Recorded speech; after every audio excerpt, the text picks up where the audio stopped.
यह कहानी एक छोटे से फाख्ता की है जिसका नाम था शम्सी। शम्सी की आंखों में आकाश के रंग थे और उसके पंखों में सूरज की सुनहरी किरणों जैसा आलोक था।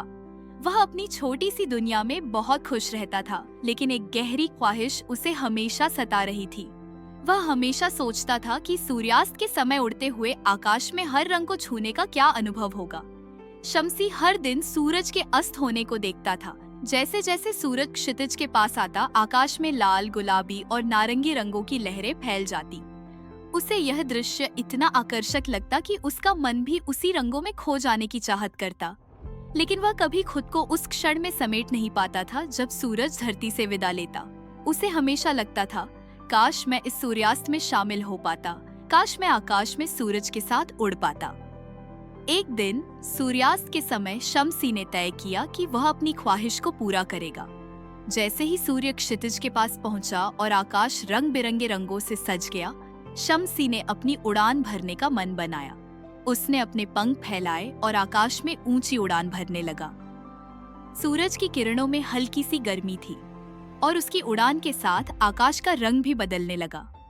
शम्सी को पहली बार यह अनुभव हो रहा था कि वह सूर्य के साथ उड़ रहा था। वह जितना ऊपर जाता, आकाश के रंग और गहरे होते जाते।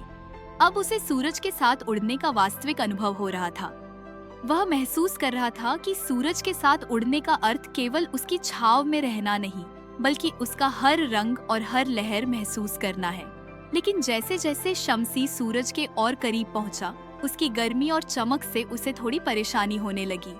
वह समझ नहीं पा रहा था कि सूरज के पास जाकर वह क्या महसूस कर रहा है। आकाश में उड़ने का वह सुख अब थोड़ा उलझन में बदलने लगा था। शम्सी को यह एहसास हुआ कि सूरज का तापमान उसके लिए बहुत ज्यादा था और उसकी ऊर्जा को संभाल पाना उसके लिए मुश्किल था।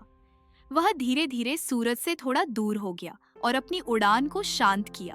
अब वह सूरज से थोड़ी दूरी पर था, लेकिन आकाश के रंग और हवा में वह अनोखी खुशबू अभी भी महसूस कर रहा था। शम्सी ने महसूस किया कि सूरज का अस्त होना एक महत्वपूर्ण बदलाव था, लेकिन आकाश का रंग और हवा उसे नए दृष्टिकोण से जीवन को समझाने की शक्ति देती थी। सूर्यास्त का समय अब खत्म हो रहा था और सूरज की आखिरी किरणें धरती से विदा लेने के लिए तैयार हो रही थीं। शम्सी ने फिर से आकाश की ओर देखा और महसूस किया कि सूरज के अस्त होने के बाद हर चीज को नई रोशनी मिलती है। उसने यह समझा कि सूरज का अस्त होना एक बदलाव है, लेकिन यह बदलाव हमेशा किसी नई शुरुआत का संकेत होता है।